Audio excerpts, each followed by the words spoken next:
Ayon sa Mandaluyong City LGU, inihanda nilang isang bagong permanent evacuation center. At may ibibigay rin daw silang financial assistance. Nangangamba ang mga residente sa Pagudpud sa Ilocos Norte dahil sa masamang panahon. Hindi pa rin kasi naayos ang seawall doon na nasira ng bagyo noon pang nakaraang taon. Mula sa Ilocos Norte, nakatutok live si Darlene Tan. Darlene? Ivan, buong araw maulan dito sa Ilocos Norte. Dito sa Pagudpud ay hindi naman malakas yung ulan pero hindi pa rin makapalaot yung mga mangingisda at nangangamba rin yung ilang residenteng nakatira sa tabing dagat. Sa Lawag City, malakas na ulan at hangin ang naranasan ngayong hapon. Inulan din ang ilang lugar sa karatig probinsya ng Isabela tulad sa lungsod ng Ilagan.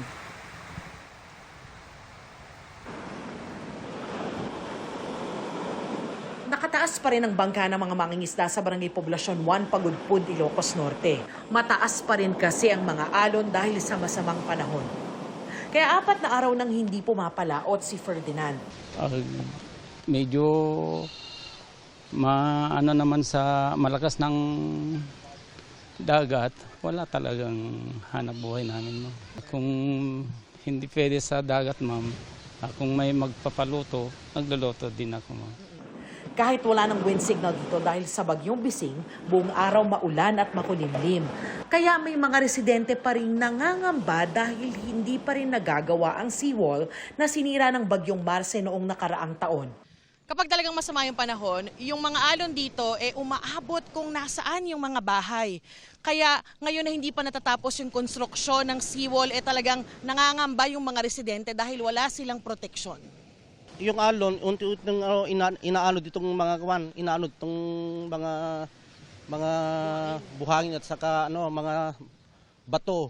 Kaya alala kami talaga. Panawagan ko lang namin, ma'am, sana yung kontraktor na gumawa nito dapat bilisan na para mawala yung kaba namin na saka kawawa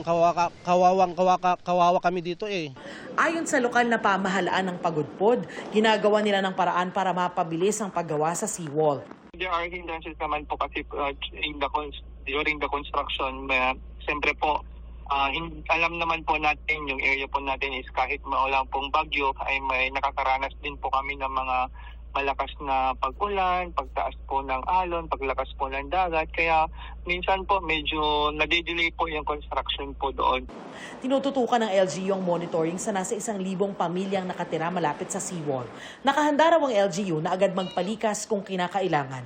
Yun po yung unang advice na po sa amin during the PIDRA po na i-identify yung mga critical area to closely monitor po yung situation nila during yung bagyo. And isa nga po dito, yung area na yun.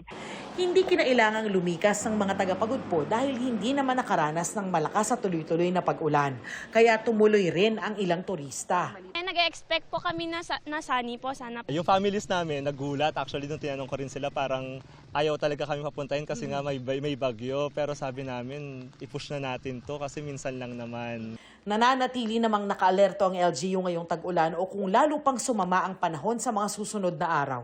Kahapon po, nag-conduct po kami ng pre-disaster service assessment meeting. Natalakay po namin yung mga iba't ibang resources po, ready available resources na meron po yung local government unit and yung preparation po ng mga ating personnel in case of disaster.